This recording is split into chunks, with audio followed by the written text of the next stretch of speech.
love in the great traditions. Last September, in England, there is a large organization called Temenos Academy. It was started actually by Prince Charles when he was prince. Now he's the king. And they had invited me to give a talk there. And basically, mostly what I was saying today was really, I gave a talk there called, under the title, Love as a Cosmological Force. The reason I am mentioning this, because then from the various talks which are given there, they select some they want to publish in their Temenos Academy review, and they were very eager to publish this. But I tell you, the editor is very academically oriented. For everything that I said, he wants a reference. Now, you know, many things are, for example, I heard Krishnamurti say something to me. Do I have a reference for that? Or I read something by John of the Cross maybe 30 years ago, and that struck me very much, and it stays in my memory. So he wants a reference for this. It's almost like if I say, if it rains, the floor gets wet. He says, what is the reference? The academic world has just gone absolutely crazy. And actually, Priscilla can tell you, she spent a lot of time trying to get some of these references. I tried to find some references. But finally, much to the credit of this gentleman, I would say, finally he said, okay, I will try to find the remaining references. And he spent a fair amount of time, and he found some references. And then, of course, something which I had quoted from the Bhagavad Gita, again from my memory, he found the text that he likes, which is different translation than mine. And of course, some phrases are different there. So I keep asking. I said to him, oh, you don't have to publish it. I don't really care. Do you think St. Patrick is going to worry about whether I have published 100 papers or 150 papers? That's none of my concerns. But somehow these organizations are so gung-ho about publishing this, publishing that. And so I said, just forget it. But now he's very eager, especially likes the paper. So found all the, so then I said some of these remarks from the Bhagavad Gita are not accurately quoted because they don't correspond to my translation of this. So there has been some argument back and forth. But finally, the whole thing is resolved, and that paper is available on my website. You can download it if you wish. But most of what I will be saying is from there, but without these references, these precise references. Rob, you mentioned what your website is. Oh, the website is just ravindra.ca, CA for Canada, not .com. Many people get mixed up on this. So www, I should have said that. That's just implied. www.ravindra.ca. There are actually dozens of articles there, many interviews there. In fact, there is more information on that website than anybody needs about me, much more. So you don't need to get the whole information, but there are many articles that might interest you. Most of them are published in some place or the other, including this one. They will be published in about 6 or 7 months in the Temenos Academy reviews. But let's... But your autobiography reveals quite a few things about you. I recommend it, by the way, for what you learn about Ravi. For instance, if he doesn't like a translation of something, he just does a new translation. He translates a work, right? Well, I have always been a difficult party.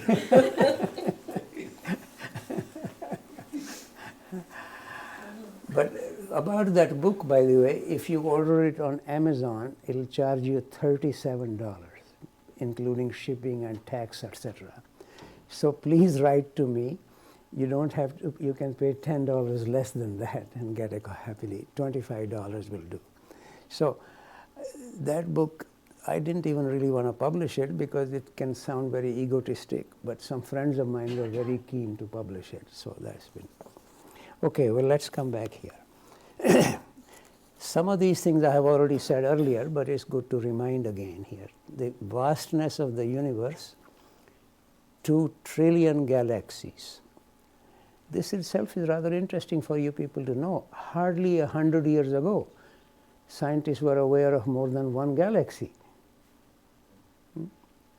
So maybe in the next 100 years they would think of 5 trillion galaxies. We don't know.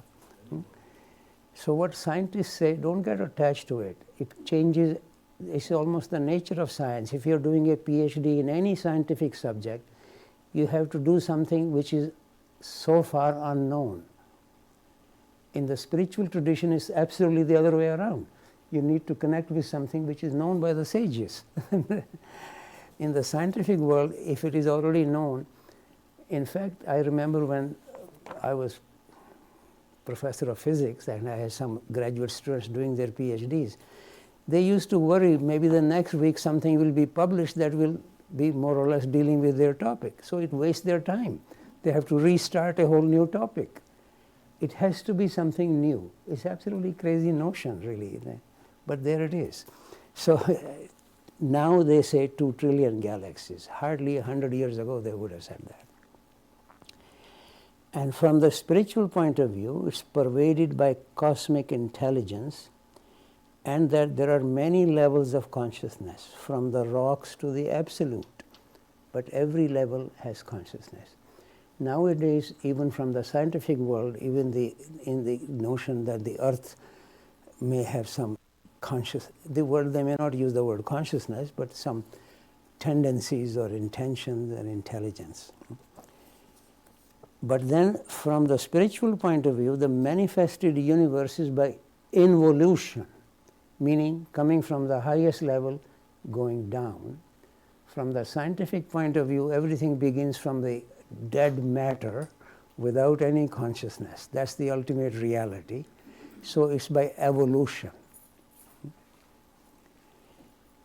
So one needs to be very clear, there are some radical differences in the overall spiritual perspective and overall modern scientific perspective, which is nowadays also somewhat being challenged by a new commission called the Galileo Commission, mostly started by some scientists. About 50 of us got together trying to question the very reductionist and materialist perspective of modern science.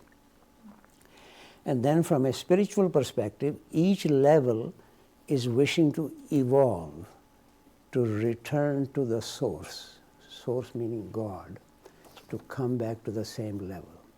So the call is for each person, as Christ in fact even invites all his disciples, to be able to say, the Father and I are one.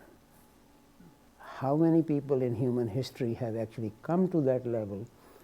Well, I would personally be surprised if it's more than 12, but who knows? Because things get published only after few names, and then religions get established, and then they interfere with spiritual search. That's the trouble. So thank God that many of these people are not religiously oriented. So then naturally these 2 mysteries arise. I have given the Sanskrit words aham and idam, I and cosmos. Idam literally means this, referring to the cosmos. Why have these intelligent and conscious energies taken the trouble to create me? What am I, or why am I here? This expression in Sanskrit, koham, is regarded as bij prashna, seed question. That this is really the basic question from which all other questions actually arise for a human being. And then all the sages have said that the highest reality, some label can be given to it, can be called God or Allah or Brahma or the Absolute or simply that, but whatever label is attached, but it really can't be described. For example, the Buddha was unable and refused to describe what nirvana is. And I think I have mentioned to you, Christ's description of the kingdom of God is, it is like a mustard seed. So if you feel clear about it now, I'll be happy to hear from you. That's his description of the kingdom of God. So, but having said that, nevertheless, because usually their pupils are always very keen to keep asking, what is the nature of the kingdom? So there are some descriptions are given. And here I have just mentioned some, especially starting, the top ones are from the Rig Veda, Satyam Ritam Brahit, truth, order, vastness, light, eternal, love. The last line here is from the Upanishads, Sat Chit Ananda, truth, consciousness, delight. Usually in the Western tradition, the tendency is to use these expressions, omnipresent, omnipotent, omniscient. But I keep reminding people, do remember omni amorosus, all loving, as well as omni delectabilis, all delightful. These expressions are actually not usually found in religious literature. So I recommend to you to seriously think about them. And then truth, love, beauty. But now, especially moving on towards the whole understanding of love, the oldest text in any Indo-European language is Rig Veda. So here we have this remark from the Rig Veda. In the beginning arose love, which was the primal germ cell of the mind. The word that is used for love in Sanskrit, in the Rig Veda, is kama. And kama, by the time of the Bhagavad Gita, is reduced in its meaning, more or less referring to either selfish desire or even erotic love. Exactly the same thing happened in Greek language. In the Greek language, the initial word that is used is eros. For example, Socrates makes this remark in one of the dialogues of Plato. Any serious philosophic discussion can be undertaken only in the state of eros. And a great,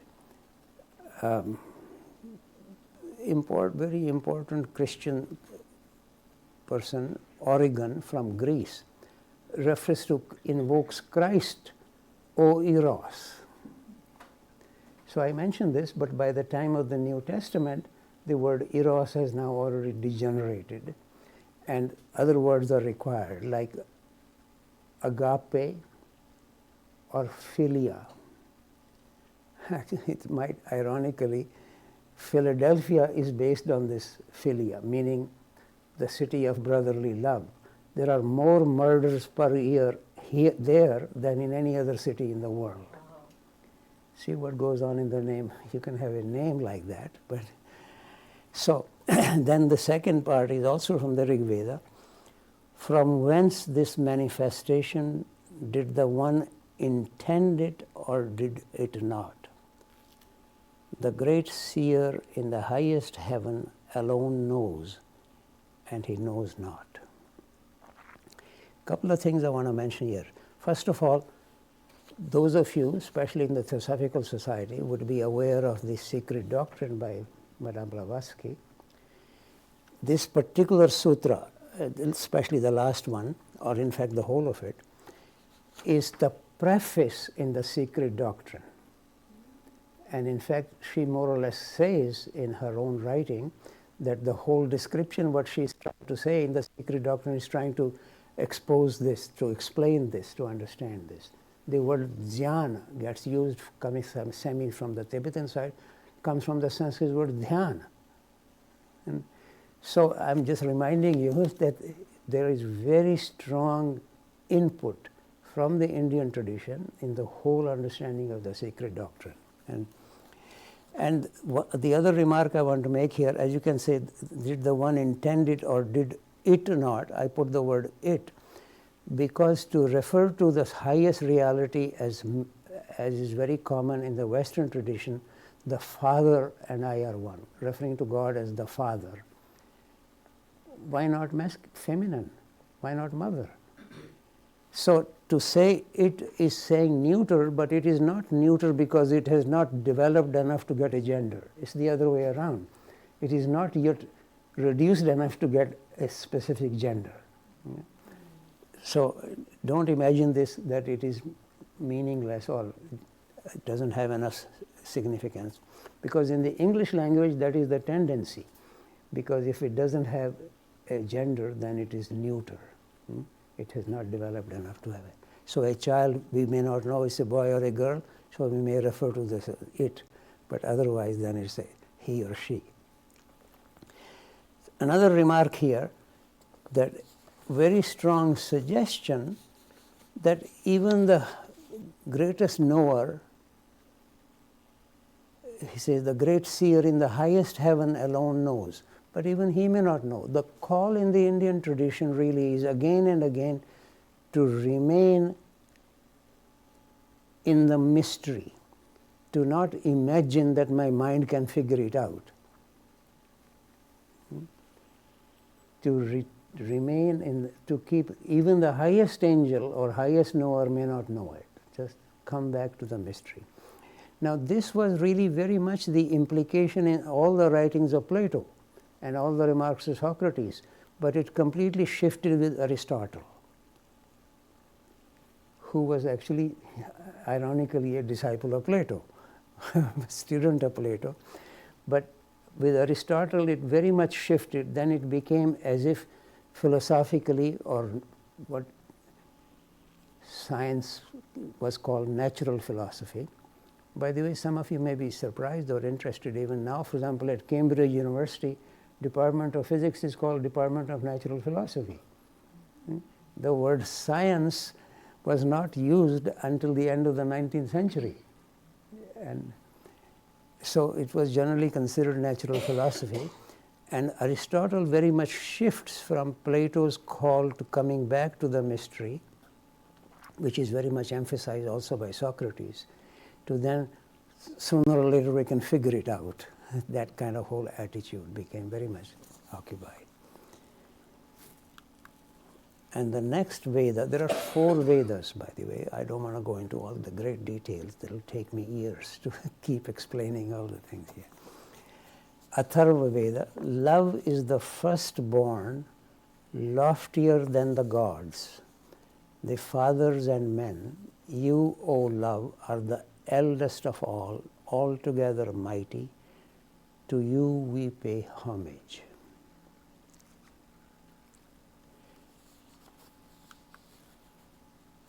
Here is the remark of Madame Blavatsky. Fouhard, in his capacity of divine love, and she uses the word eros, is the aggregate of all the spiritual creative ideations above and of all the electrodynamic and creative forces below, in heaven and on earth. The next remark is also hers. According to her, in the Secret Doctrine, she says, Eros is the first forehead, which is the bridge by which the ideas existing in the divine thought are impressed on cosmic substance as the laws of nature.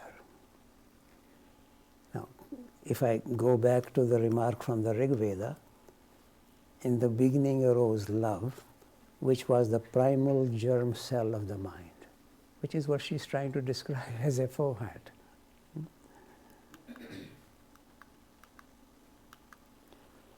Then somehow most of my Christian friends seem to not be aware of this. I keep reminding them of this. First letter of John. Whoever is without love does not know God, for God is love. And then it is repeated, God is love, and whoever remains in love remains in God, and God in him. Just again a reminder, some of these things I have said earlier, but not everybody was there at the same time. To say God is love is different from saying God is loving. To say God is loving is a characteristic of God. But to say God is love is the very structure of God. One needs to understand this, because very strong emphasis, whenever people say God trying to describe it, especially it has become very much more personalized in the Christian tradition. And even the big painting by Michelangelo in the Sistine Chapel with big muscles, that's God. And there has been, for example, Spinoza, perhaps the greatest Jewish philosopher, very much objected to looking at God in that personal form. Sadly, he was excommunicated from the Jewish tradition, and all his papers were burned. Even his family would not speak to him anymore. And Einstein was a great follower of Spinoza. And he, in a convocation address in 1941 at Columbia University, made the same appeal. He actually said he hopes that the religious leaders would have enough courage to get rid of the idea of personal God. And then many Protestant ministers and some Jewish rabbis launched a campaign to send Einstein back to Germany. This is in the middle of the Second World War. Can you believe all this? But even within the Christian tradition, for example, Meister Eckhart, I just remind you here, he actually introduced two words. First of all, in Latin, Deitas and Deus, translated more or less as Godhead and God. That Godhead is much subtler than whatever we understand by God, much closer to whatever is expressed by the sages in India by the expression Brahma. That is Meister Eckhart's remark.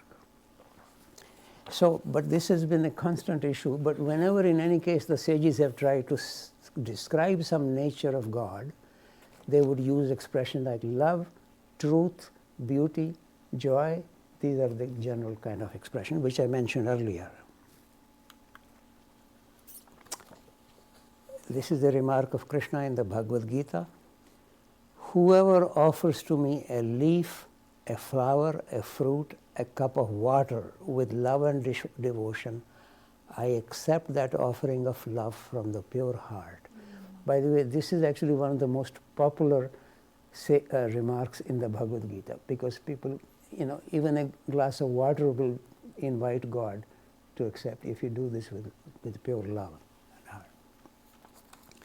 Whatever you do, whatever you eat, whatever you sacrifice, whatever you give, whatever effort you make, O son of Kunti, that's really referring to Arjuna, make it an offering to me. This way you will be liberated from the bondage of action, which produces good and evil fruits.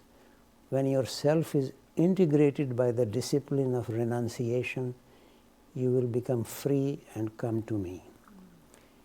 The first few lines are very oftenly repeated in the Indian tradition, simply because of both the simplicity and this call that even the smallest offering, if offered with love, will be acceptable.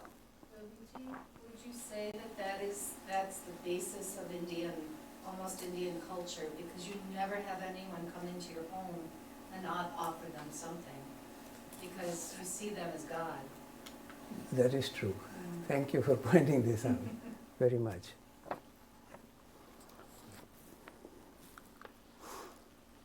Then a strong reminder, again I keep reminding my Christian friends, this is one of the absolutely classical texts in the Christian tradition, published by, obviously written by an Englishman, but nobody knows the name of the author, The Cloud of Uncoin, but it was originally in English, unlike some of the other texts in German or in Greek. Thought cannot comprehend God, and so I prefer to abandon all I can know, choosing rather to love him whom I cannot know. Though we cannot know him, we can love him. By love he may be touched and embraced, never by thought. I may mention this later. I don't think I have quoted it here, but further elaboration in that book is speaks about two different clouds. One is the cloud of unknowing. God is beyond the cloud of unknowing. The other one he calls the cloud of forgetting. Place everything below that cloud of forgetting. Everything that you know, place it below the cloud of forgetting. So there are basically two clouds. There's information in that book, Ravi, and it's so tiny. It is quite a small book, yeah. Then there is an addition to it called the commentary on it, also written apparently by the same author. Here I'm just reminding you the first canto in Dante's Divine Comedy. Midway upon the journey of my life, I found myself within a forest dark, for the straightforward pathway had been lost. Slight background here. In general, in the spiritual teachings, especially I think more emphasized in India, the suggestion that almost by very fact of our existence, we are called for two kinds of birth. There is the birth by flesh, which obviously we all have, then birth by spirit, which is what Christ, for example, calls in the 3rd chapter of John's Gospel, when he speaks about you have to be born again. It's the spiritual birth that he's calling.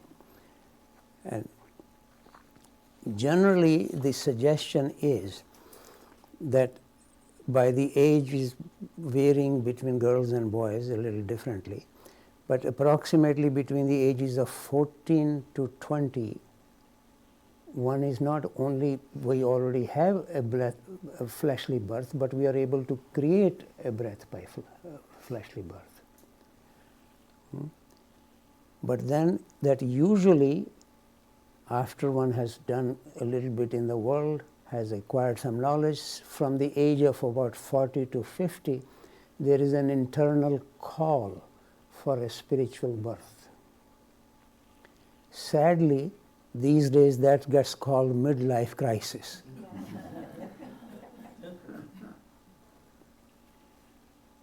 A call for spiritual birth, which in a way begins to question, especially those people who have done quite well in the world. Well, I have done well, I have a fair amount of money, but in a few decades or few years I will die. What's the point of it?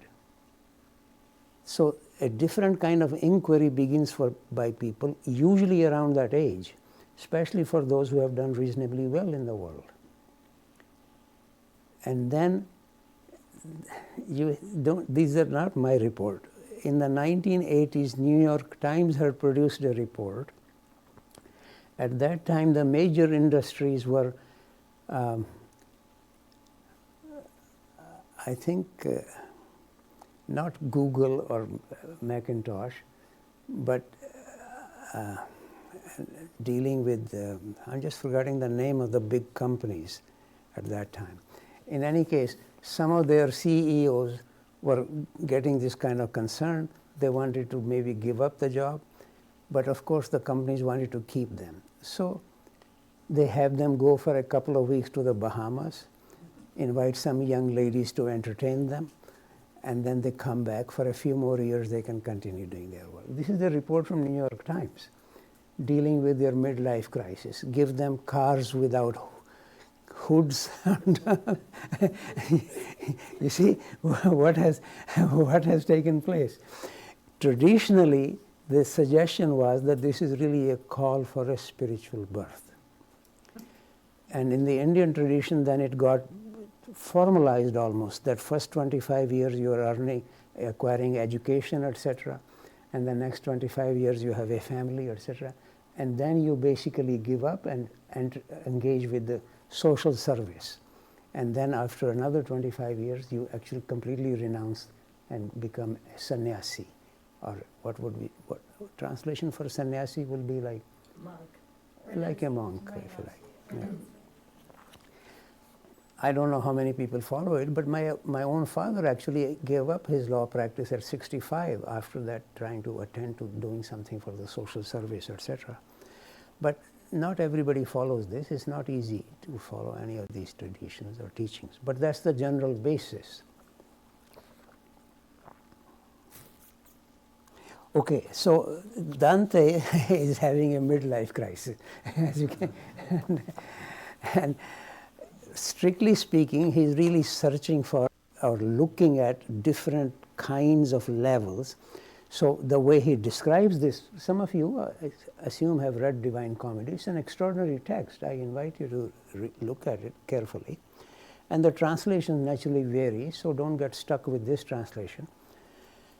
And then he, as it were, visits different levels of hell and different levels of heaven. That's the way it gets described. Personally, I think he's just seeing various natures or various levels within himself, downwards as well as upwards. And then he says when he goes to the highest level, which he's able to describe, this is the way which he's allowed to visit. Personally, I think it is because this is the highest level he's able to describe. So the last canto is there in the highest level of heaven. And there he says, there my will and desire were one with love, the love that moves the sun and the other stars. Love is the very force moving the sun and the other stars. This is the 13th century. By the 17th century, Newton's Principia, most significant text in the scientific literature, only gravitation moves the sun and the other stars. Gravitation from the perspective of love is just the physical attraction of love. That's the and just to remind you here, a remark actually Einstein once made clearly in a conversation with a friend: don't blame gravitation for falling in love.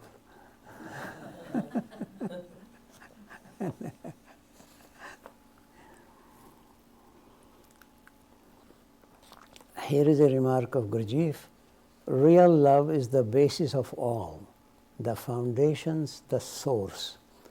The religions have perverted and deformed love. It was by love that Jesus performed miracles. Real love joined with magnetism. All accumulated vibrations create a current. The current brings the force of love.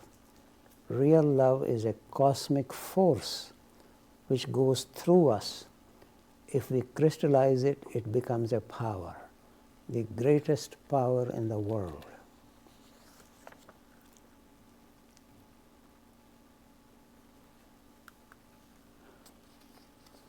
Obviously, everybody would agree with me that I did not create myself. A particle of divinity or the breath of God is what is keeping me alive. I think I have quoted this more than once from the Gospel, from the book of Genesis.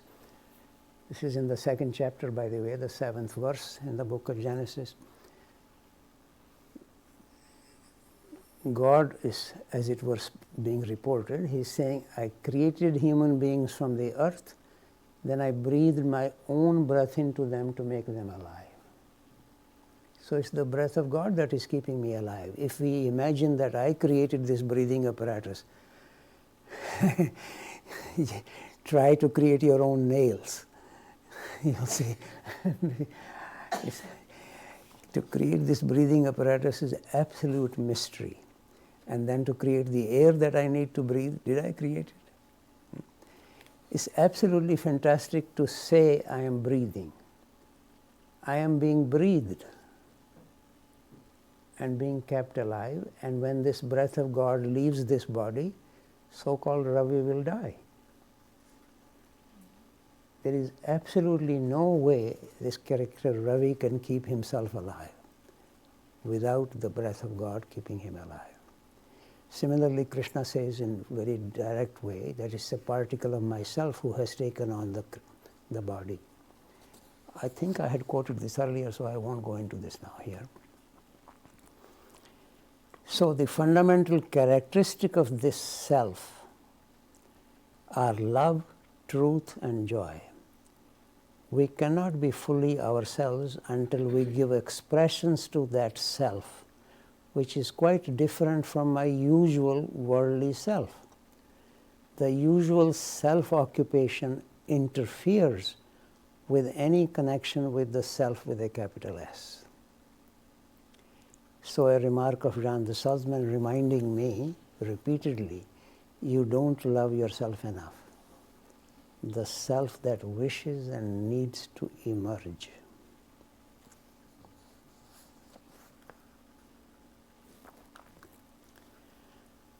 Here is a remark of Vivekananda, very highly regarded sage in India.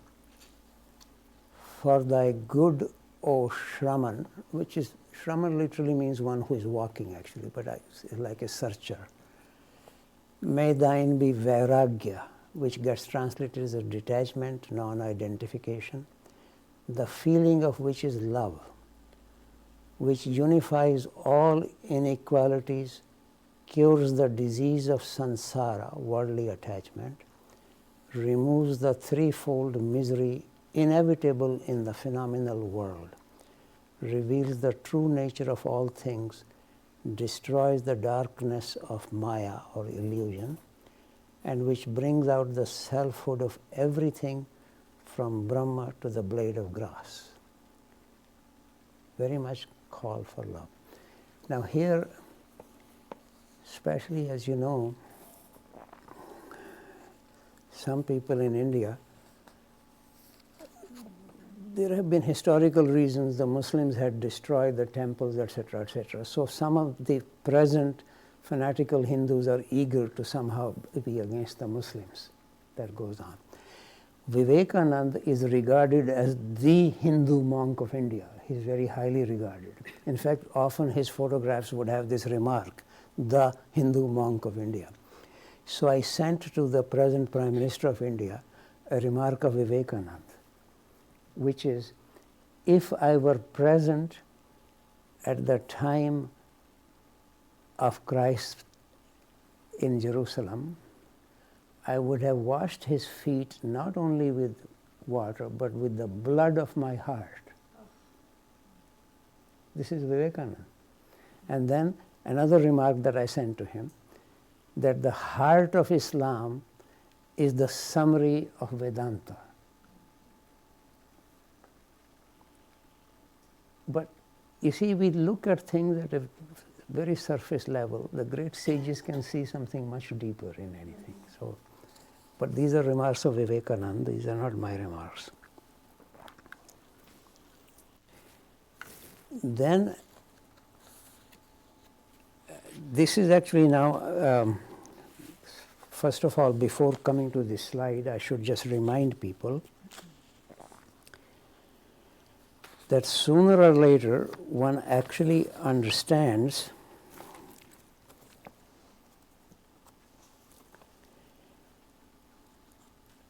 that I am being sought more by God than I am seeking God. The reason is simply this. Why have I been created? From the spiritual point of view, this body, including what we call the mind, is created so that it can assist the evolution of the particle of the spirit. The spirit is very eager to use this instrument, to connect with it.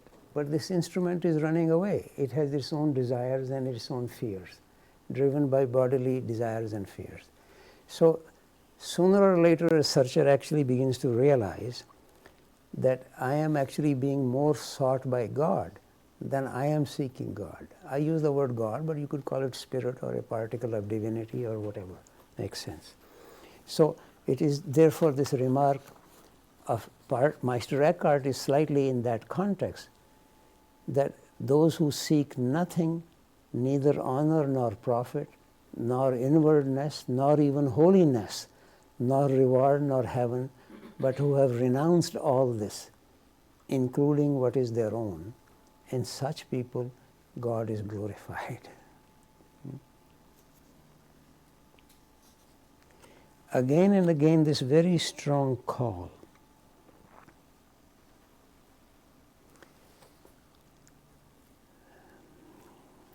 that each one of us is here because starting from a particle of the Spirit or particle of divinity. And that's the purpose of our existence, and we need to find how can I actually fulfill this? How can my body-mind correspond to these demands? Then a very strong suggestion everywhere. In fact, this is practically the meaning of any spiritual teaching. It calls for some sort of sacrifice. The word sacrifice can also be misunderstood. It comes from the Latin expression sacer facer, to make sacred.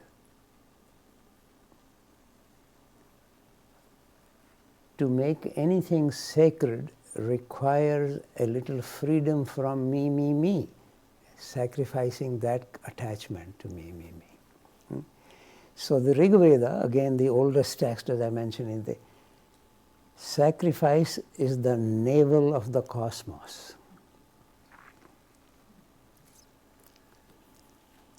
The Sanskrit word is yajna.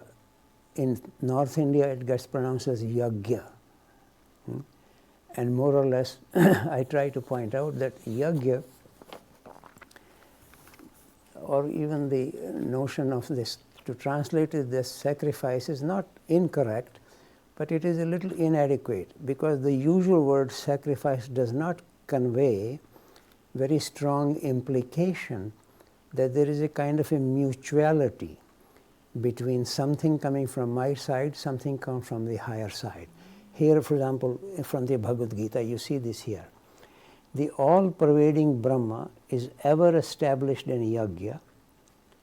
This world is not for one who does not practice yajna.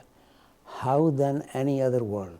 Or the remark that I wanted to more mention here is again from Krishna, same chapter, that the devas nourish you with yajna, you must nourish the devas with yajna. So there is a mutuality. So it's not just one-sidedness. So yajna has a slightly larger meaning. Essentially, it therefore becomes more or less synonymous with almost any spiritual practice in the Indian context. But the word sacrifice is not a wrong translation, but slightly inadequate translation.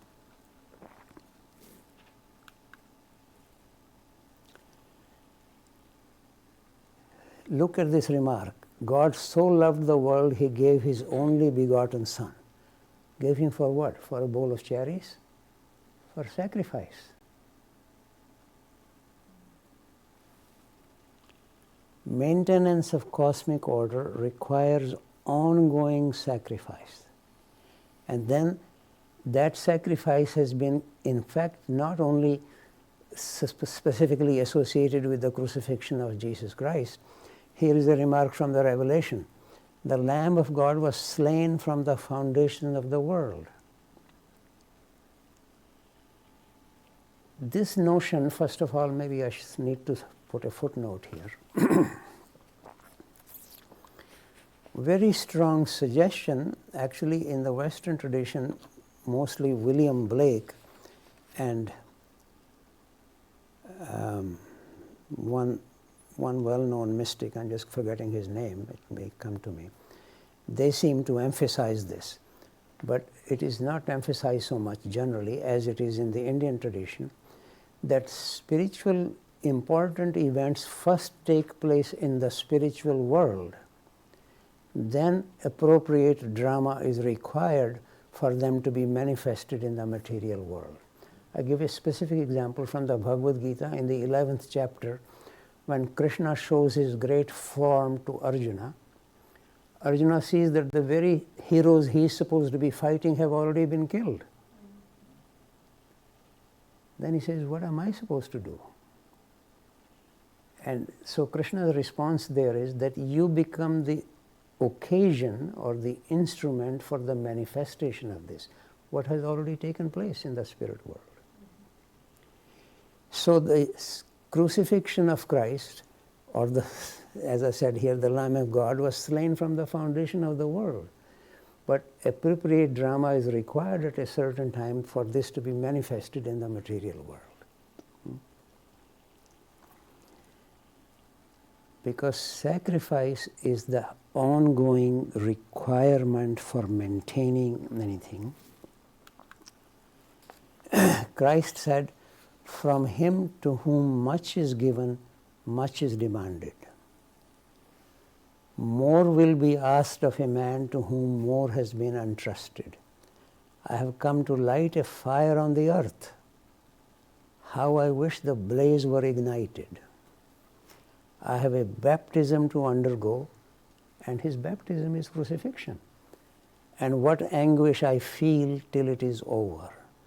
Do you think I have come to establish peace on the earth? I assure you, the contrary is true. I have come for dissension." How many of my Christian friends even know this or realize this? Here is a direct reference. You can look it up. It's not it's a canonical gospel.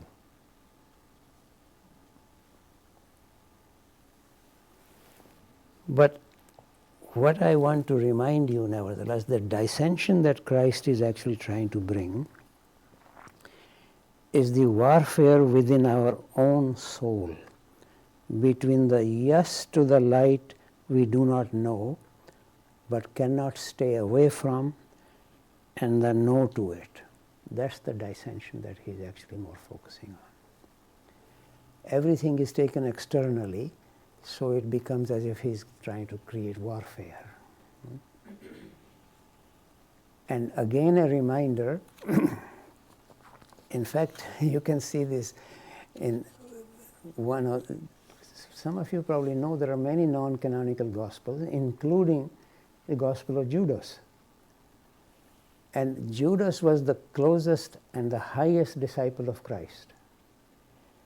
For example, the theater director Peter Brook, some of you may know his name. We were actually in a same movements class together, so we knew each other. And he said to me that to find an actor to do which is generally regarded as a bad job is much harder than to do a good job. So if you look at the representation of the Last Supper, Judas is sitting next to Christ, and Christ washes his feet, as he does of every disciple. And Christ himself says, "Anybody whom I have touched or washed feet will never perish." So how can Judas perish?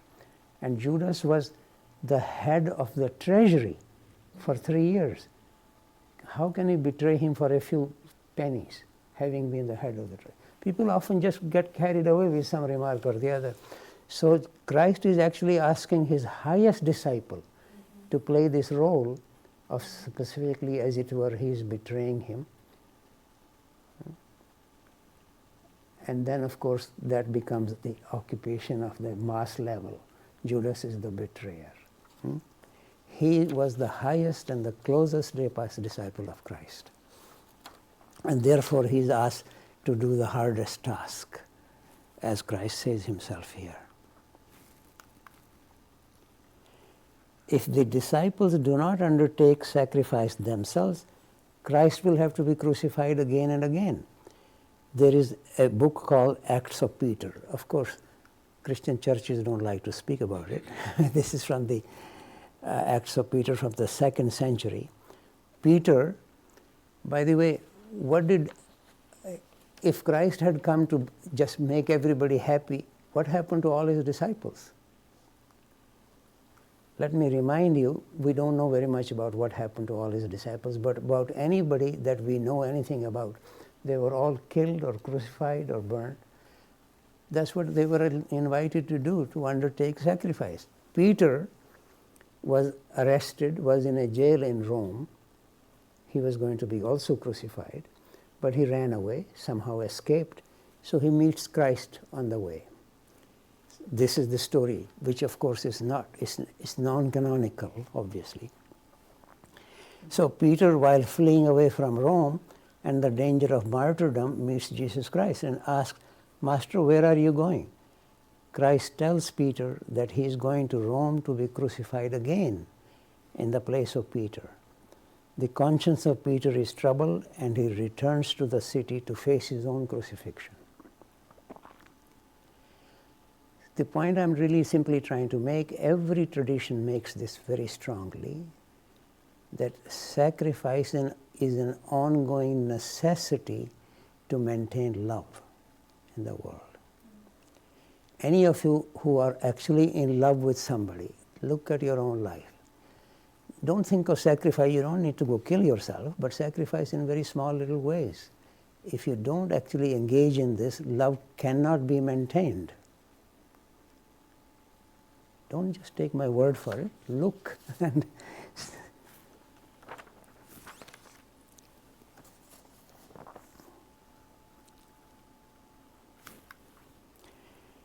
so the aim of any spiritual practice, which I have said many times, is not freedom for myself, but freedom from myself. That requires sacrificing my complete occupation with me, my mind.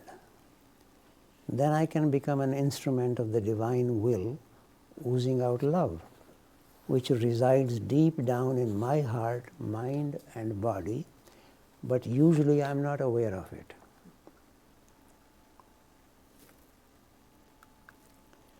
And I suggest this exercise based on your own experience. Would you agree that love and sacrifice cannot be separated from each other? If so, what sacrifice is required from us to receive the divine emanations full of love? But just look at your own usual life. If you are actually in love with somebody, don't need to think highly of loving God. That's very high, very far.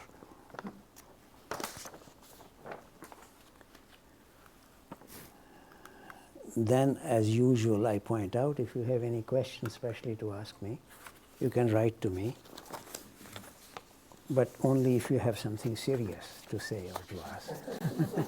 No, because I have far too many emails every day. How would we know? Okay. But I think this notion of, maybe possibly I would show this next time, in a way this notion of sacrifice is really absolutely crucial. Here is a remark of Rabbi Hillel, hardly an ordinary rabbi, because as you know, the Jewish people get called the chosen people. They were chosen by God, but chosen for what? For sacrifice. So this is a remark of Rabbi Hillel. He said, God made this choice to all the nations. Jews were the only foolish ones to accept it. You look at the whole Jewish history. Almost continuous persecution. Even though I repeatedly remind people that Christ was a Jew and all his disciples were Jews. And he's fulfilling, as he says himself, he's fulfilling the Jewish tradition. But soon after that, politics always interferes. Political interference, then struggles between, for example, James, by the way, older brother of Christ, getting so occupied with Virgin Mary being virgin, Christ has older brothers, older sisters, and so older brother of Christ, James, who is also one of his disciples, actually insisted that the teaching of Christ should be only for the Jews. And this is where actually Peter, later on also assisted by Paul, decided, I'm actually now quoting a remark of Peter, circumcision or no circumcision. Meaning one doesn't have to be a Jew, because circumcision got very much attached with the idea of Jews. Circumcision or no circumcision, that this teaching is for everyone. So the Greeks can be invited to become followers of Christ. So that then gradually created a whole separation actually between the Jews and the Christians, and then the fighting, arguments, etc., etc. But I have to keep reminding people that there are all these difficulties arise not coming from the sages. Would Christ have been against the Jews? Any of his disciples have been against the Jews? It's completely crazy to imagine this. Do you think Meister Eckhart would be against the Jews? Or John of the Cross, who is the doctor of mystical theology? By the way, you people probably know this. There are thousands of saints in the Catholic Church, but there are only about 51 or 61 doctors. Doctor means those who are keepers of the doctrine. That's the expression comes from. So John of the Cross is doctor of mystical theology, but he's of Jewish origin. He was very struck by the Teresa of Avila, and then became her disciple, and then gradually became follower of Christ. And then, of course, at that time he had to declare himself whether he's a Christian or a Jew. This is already in the 16th century. So you see the kind of problem. And John of the Cross was absolutely tormented by the Vatican, was incarcerated, was starved, but he was so highly regarded by people around him, he wrote only 12 poems. And according to my friends in the Spanish literature, he is the highest poet in the Spanish language, and only wrote 12 poems. And then, because he was so highly regarded by people around him, they took one limb or the other of his. This is a very common practice in the ancient time. This is when the church finally decided to admit him. This is in the 16th century. 2 centuries later, he was declared as a doctor of the mystical theology, and 2 centuries later, earlier, not a doctor of he was just allowed to be a member of the Catholic Church, and only in 1921 or so, he was declared the doctor of mystical theology, 4 centuries after his death. I mention all this whole business of the church, etc., is a complete ridiculous thing. It completely destroys spiritual search, doesn't encourage you, just wants you to believe this or that, and which is really so sad. But there it is. Whether we call it midlife crisis or really a search for something deeper or more spiritual birth. For example, somebody like Bill Gates, as an example, having obviously made a lot of money, then offering a lot of it. Similarly, you were mentioning some Patagonian company. Their revenue, their income is going to the environment. Yeah, so it is also true that some people are struck by the obvious fact that sooner or later they're going to die, and why accumulate more and more of these funds? Now, some may keep it because they have family for whom they want to keep it, etc. Well, that is also true. But some undertake more charitable, maybe giving money for charity or to Red Cross or things like this, many other things. So if anybody wishes to please bring your own insights. People don't have to agree with me. It's nothing to do with agreement or disagreement, but just slightly something, a different perspective can actually enlarge our understanding. Or, of course, if you have a question, obviously welcome.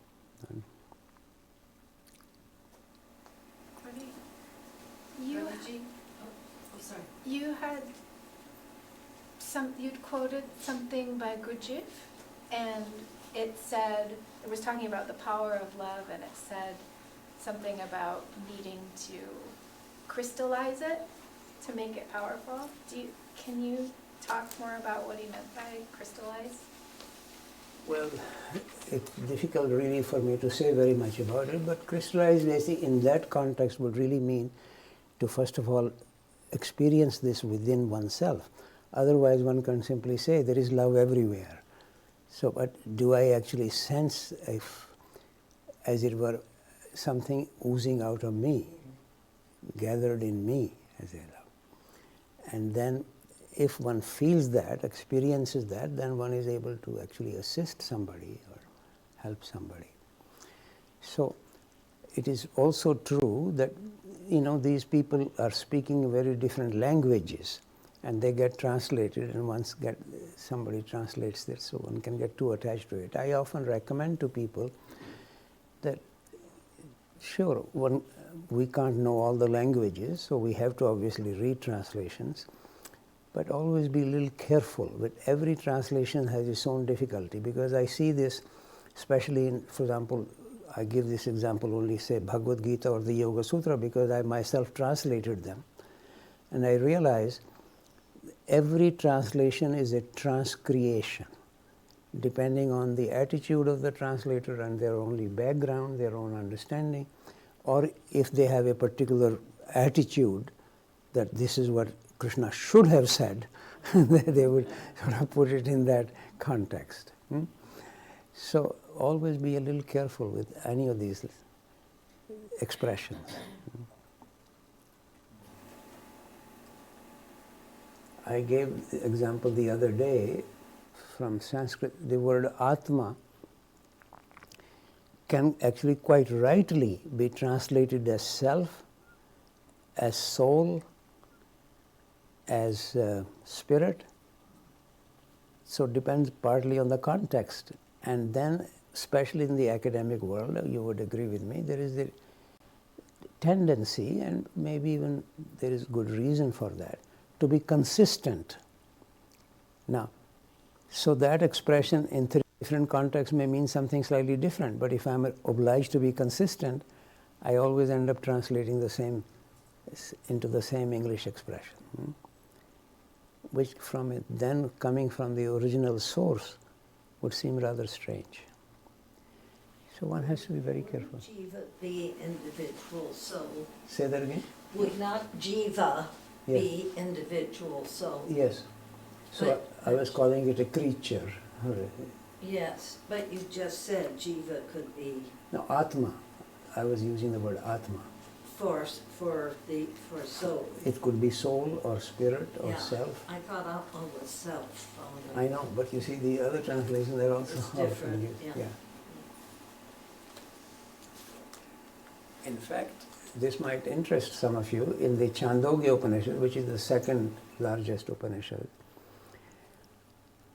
two characters, one is coming from what later gets called from the demonic side, and the other one from the angelic side. Indra is one of the disciples there. So they come to the same teacher. First of all, they have to work for at least 15 years to do hard work before they are allowed to ask a question. So I often think that would be a good practice to follow. And so then the question they ask, what is Atma? Since that's the reason I'm sort of speaking about it. So the teacher says, well, you go look at the lake, what you see, that is Atma.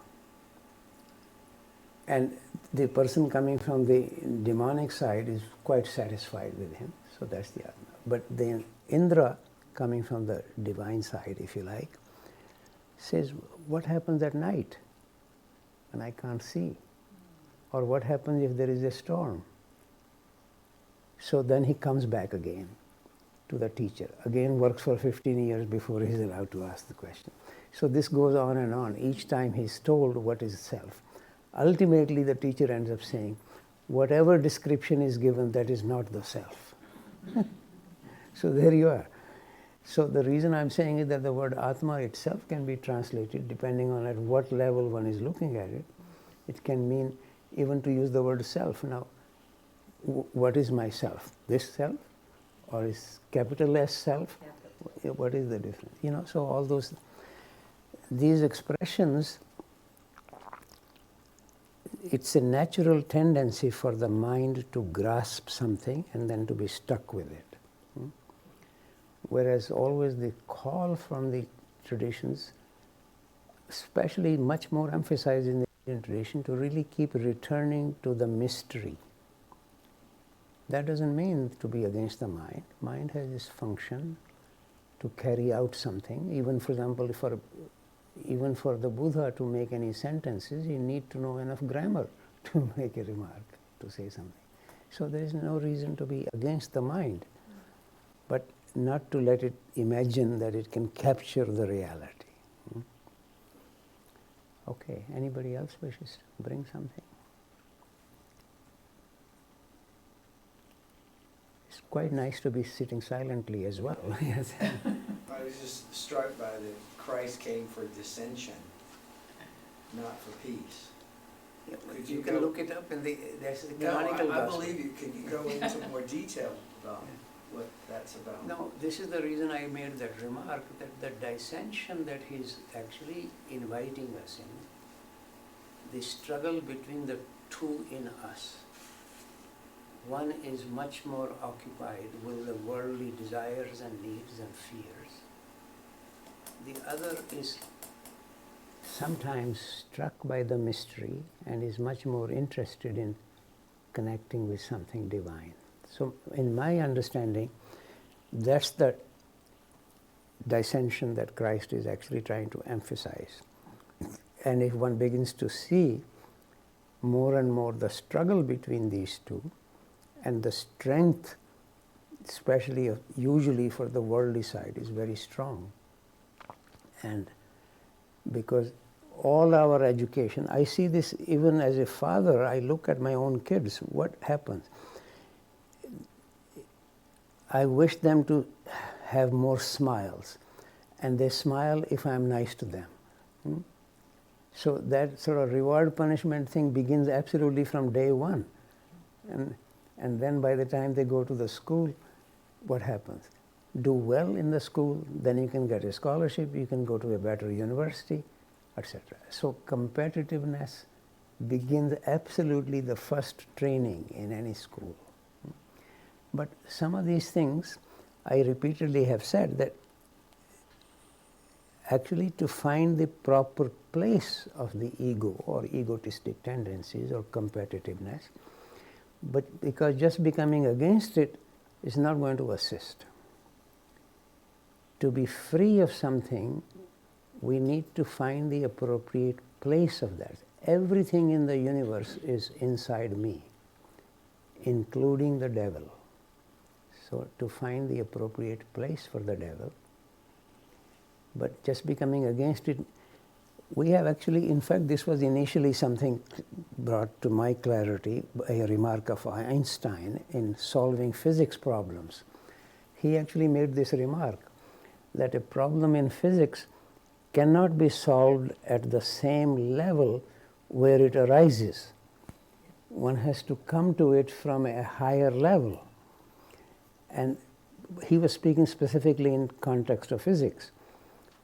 But basically this idea, see, whatever level I now am, if I look at something impartially, clearly,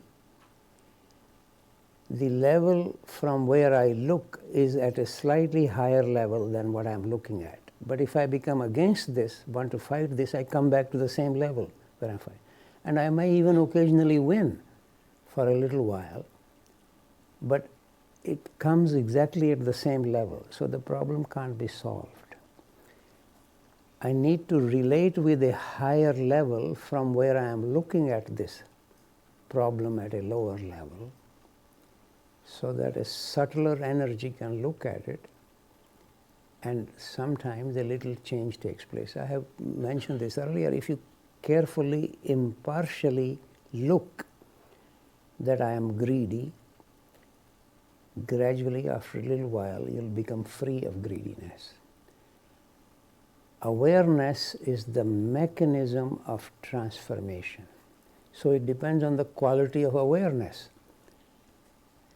Ordinary awareness, just reading a book or quoting something, that's not awareness. But looking at something much more impartially, deeply, without being for it or against it, just watching it, it then finds its proper place in the inner universe in me. So Robbie, applying that same logic, and this is what I'm really struggling with, so I seek your worldly wise advice.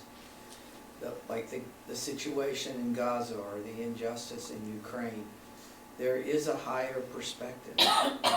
And if we, as humans, we're naturally drawn in, and if you care about justice and humanity, it's going to touch you and pull you in. But then there's this larger perspective that sees it as this natural, maybe, I don't know, I mean, it's going to another perspective. I remember one spiritual teacher told me that one of her past lives she was eaten by a tiger or a lion, and then she understood later from this larger perspective why. So maybe there is a larger perspective upon which that we can hold that space of love and not get caught in this worldly thing, because the space of love is really where we want to be. So how do we do that? I guess is the No, I question. think in a way, I think more than once I have said here that if you, throughout human history, there have been destruction, wars, one king attacking another king, winning something or the other, throughout human history. Of course, now we have more dangerous weapons, that's one thing, and we also have many more people than we had earlier. Hardly 100 years ago, there was less than half the population of the present population in the world. So, therefore, what seemed like a much more dramatic happening now, in a manner of speaking, they were always happening. Some people were winning, some were losing, some were being destroyed constantly. So it may be that that is just the general universal law. Creating and destroying, eating and excreting, earning and spending, that's what most people do. Then some people obviously arise out of this, and then whatever help they can give, they give. But to imagine that you or I could actually stop this war would be completely crazy. What you can do or what I can do is something very small. As I mentioned the other day, we can make some contribution to the Red Cross or to the Doctors Beyond Borders, who undertake quite remarkable jobs as far as I can see. But we are not in the position of Biden or Putin or what is happening with this Yahoo. No, his name is not Yahoo, Netanyahu.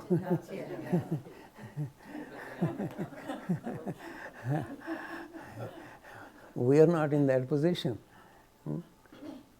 And Putin is now, not Putin, actually Putin is now even saying that he is not against nuclear war. Recently he made a remark of that kind. Now, you see, those people are in a position, but earlier there would have been one king or the other is sending 100 of his soldiers. They have no choice. So out of those 150 might be killed by the time they come back, or they're not able to come back.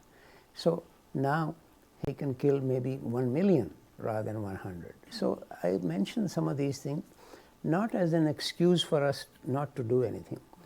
We need to do whatever we can actually reasonably, honestly do from our own conscience. But to fantasize that you or I can control this whole world affair is totally crazy. It's just going to waste our energy. We won't be able to do even the small things that we can do. It seems to me that what you're demonstrating, even in the way you go about looking at the situation, is the difference between, Krishnamurti has made the difference between awareness, which is the general awareness of what's going on around us, and that whole situation, and attention.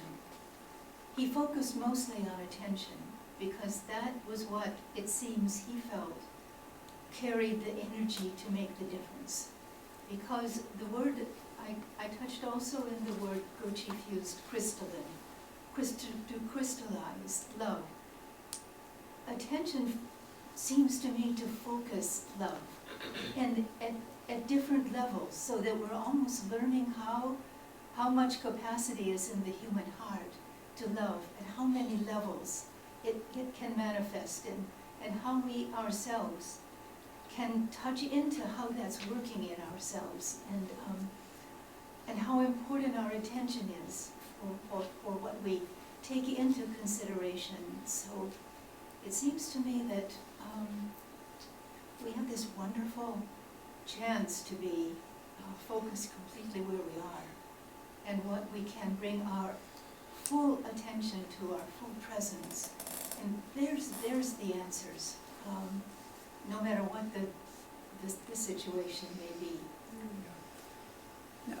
That is quite helpful what you just said. But if you really believe that Krishnamurti's existence changed the human situation, I would be surprised. Here was a wonderful man, very wise, and influenced many people. So in that sense, one could say that he actually did have an influence on many people.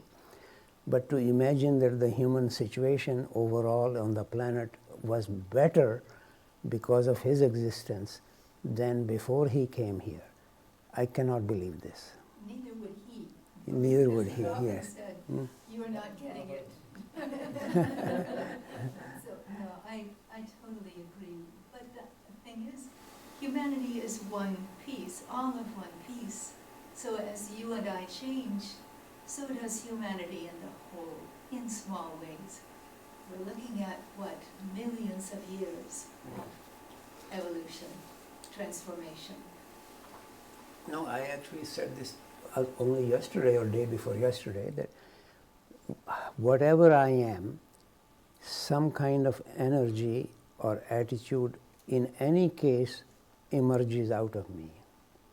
And that has its influence, at least on the people immediately close to me, my own children, sometimes even my neighbors, depending on the quality of the person. So Krishnamurti is radiating much more energy and does actually have a larger effect than I do. But to imagine that I can influence the whole world is quite fantastic. One of my favorite stories about the Ramayana, and I'll mention it briefly because I'd love to have you expand on it, and I came across it years ago. It just turned my mind upside down, because we come from a dualistic thinking in the West, good and evil, for example. And your example of Judas touched on that and reminded me of this, that God, I don't know if it was Indra or Brahma, came to Ravana in his previous life and said, you have a choice. You can come back as a good person, but you will have to lead 10 more lives. Or you could come back your next incarnation as evil, a 10-headed monster. So he chose the shortcut. So hence Ravana, who's really a devotee and an old soul, became Ravana because Rama couldn't exist without the opposite. He couldn't show the triumph of good over evil unless there's evil. That blew my mind, and I would just love to hear your thoughts on that. This is actually a very significant part of the whole Indian tradition, to go beyond duality. Krishna several times in the Bhagavad Gita, let me actually mention you the Sanskrit expression, nirdvandva bhava, Bharata, Bharata meaning Arjuna, nirdvandva meaning don't get attached to duality, go beyond duality. And I give even a specific example of this. This is in the 10th chapter of the Bhagavad Gita. This is a remark of Krishna. I am the splendor of the splendid, the wisdom of the wise, but also the cunning of the cheats.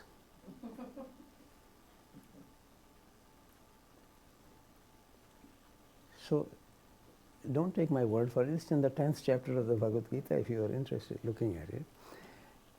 What is the implication? that both good and evil have their place, but that an awakening person or an awakened person is not stuck with this or that. It's beyond both. Even the devil has his place. This is, I repeatedly have said already in these talks here. What we need to, on the one hand, we keep saying in principle, every teaching would say that in principle the whole universe is mirrored inside us. If that is true, why not the devil? The devil also part of the universe. So then to find the appropriate place for the devil. And here certainly the two great teachers, for example, what did the Buddha say? Before he was enlightened, being tested by Mara, this is what he said, Mara, you are a part and parcel of myself. And what did Christ say? You can read this in the canonical gospel. He didn't ask him to go to hell or to disappear. He said, get thee behind me, Satan. Help from behind. Satan has actually a hell of a lot more energy than most of the angels do. After all, Lucifer was the highest of all angels, which is always very interesting to me that Madame Blavatsky calls her first magazine as Lucifer. And Gurdjieff, also coming from the same Russian background, refers to his book as the Beelzebub's Tales to his grandsons. They go out of their way to evoke what we would ordinarily call the devilish parts of things. So the devil also has his place in the world, but to make room for it doesn't necessarily mean to obey the devil. Christ's remark is very interesting. Get thee behind me, Satan. This is not my remark. You can read the Gospels. And therefore, to go beyond duality, because the suggestion is that the manifested universe cannot exist without both negative and positive energies. Just the very existence of the manifested universe requires both sides. But that doesn't mean that a person who wishes to awaken needs to be stuck with one side or the other, but to, in a sense, to make room for both, but to go beyond the duality. That's at least my understanding. And the particular incident that you have mentioned, maybe most people already know this, Ravana, or who became Ravana, who is more or less regarded as the embodiment of the evil forces in India in this story of Ramayana, but he was a very great devotee of Shiva. And so much so that he was so knowledgeable, he is always demonstrated with 10 heads. Partly to also indicate that knowledge doesn't necessarily reform a person. I know many Nobel Prize winners who you would not wish to invite home for tea, I can guarantee. And no, knowledge has its place, to be sure, but it doesn't necessarily influence the quality of being of the person who has knowledge. But in any case, the story that Catherine was just mentioning, and that he needs to undertake many lifetimes before he can be, if you like, become awakened or go beyond life and being born and dying, beyond reincarnation. So then he's given this choice. If he does something terrible, he might more quickly get a chance to meet with Rama, and if he's killed by Rama, then he will already go to a higher level. But if he becomes just a good guy, ordinary good guy, he will have to live many lifetimes. So he chooses to be a bad guy and has a fight. I guess Trump's going to go to the sun then. What do you say? I guess Trump is going to go to the sun. Yeah. I was going to say there also might be a subtler meaning in that because, Ravana was in constant contemplation of Rama. And so that liberates oneself. And in the Kali Yuga, Namasmarana and the repetition and thought of God liberates oneself. Yeah. And similarly, when Krishna killed Shishupala and used the Sudarshana discus to kill Shishupala, he merged in his feet. And everyone around Krishna was like, how could this demon, how could this bad guy be merged? Oh, he was in constant contemplation. He thought only of Krishna. Yeah. So, and that was just a comment on the subtle reality, because in Indian mythology, a lot of the demons and the evil forces are actually great tyagis, they've received boons like Ravana from Shiva, from their tapas, their austerity. So they're pushing us toward the non-dual understanding of it.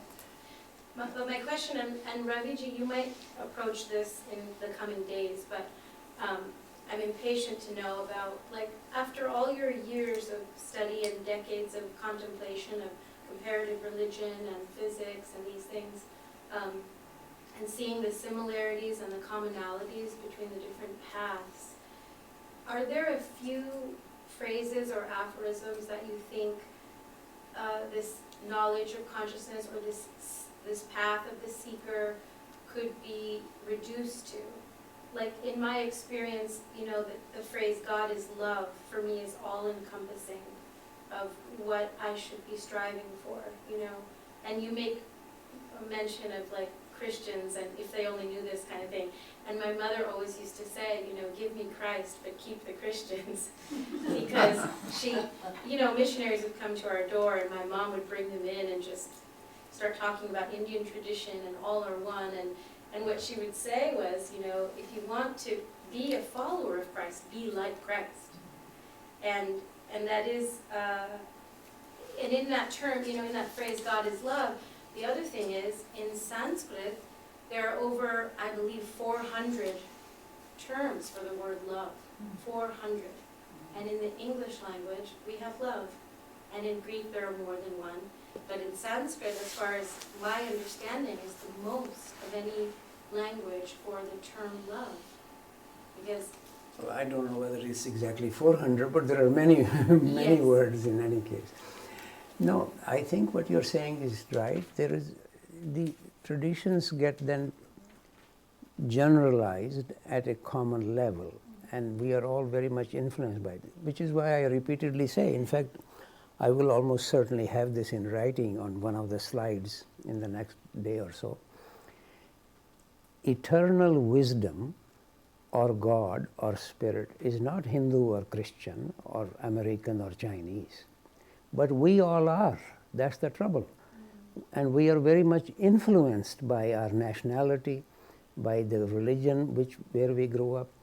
Very simple example I have given more than once here. In Canada, we have holidays at Christmas and Easter, not when the Buddha was enlightened. So the kids in school are listening to the stories about the three magi coming and doing this and that. So it becomes their background understanding of what religion is. It doesn't matter whatever their fathers, I mean, I came from India, but my kids have grown up in Canada. They were born here and have grown up in Canada. So therefore for them, it cannot not be the case. They are influenced by the biblical tradition. And again, I have mentioned, for example, this great writer, Northrop Frye, wrote a whole book called The Sacred Code, in which he shows that all the European languages have been very much influenced by the biblical images. And in fact, I was very struck in a church in England. I have actually even a photograph of this in our living room. I've forgotten the name of the church now. In small town in England, the three magi are actually shown as three different qualities in the same person: thinking, feeling, and moving. Three different faculties in the same person. So how one understands the magi is obviously different. And similarly, the Saint George killing the dragon is almost, the King of England automatically acquires this as the big image.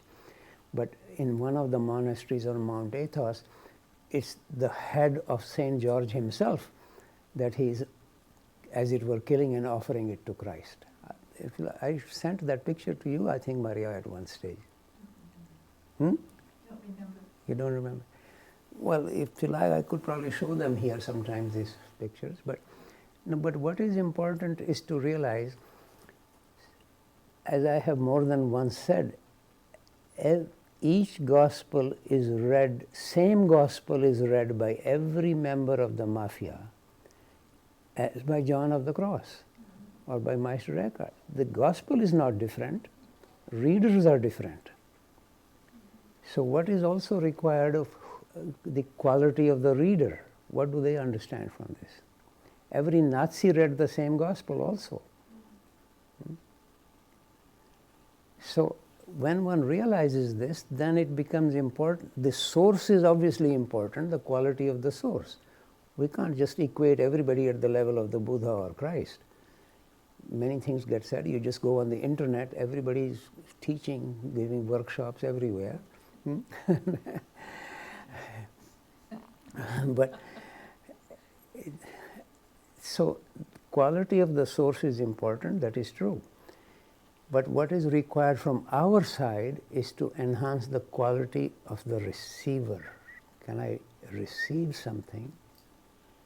And that requires really more and more freedom from me, as I repeatedly keep saying. Every teacher would say that. Of course, slightly different terminology. And then it is also true, it actually developed in the Western tradition in the philosophical area, starting with Aristotle, more or less really a break from Plato onwards. And then in the Judeo-Christian tradition, very much emphasis on, first of all, the duality, and then that we can figure it all out with the mind, rather than either to say that one needs to go beyond duality and to remain, come back again to the mystery. Let the mystery influence your life and touch your life, rather than that I have now figured it out, I can explain it to everybody and control it. Everything that the mind encounters, the mind wishes to control it. And if it cannot do it, it becomes afraid.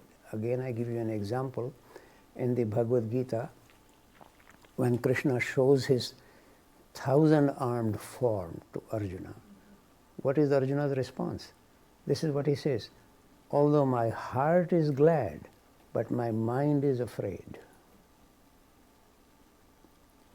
And then he says to Krishna, please return to your 4-armed form. Until that time, Krishna has not shown anything more than 2 arms.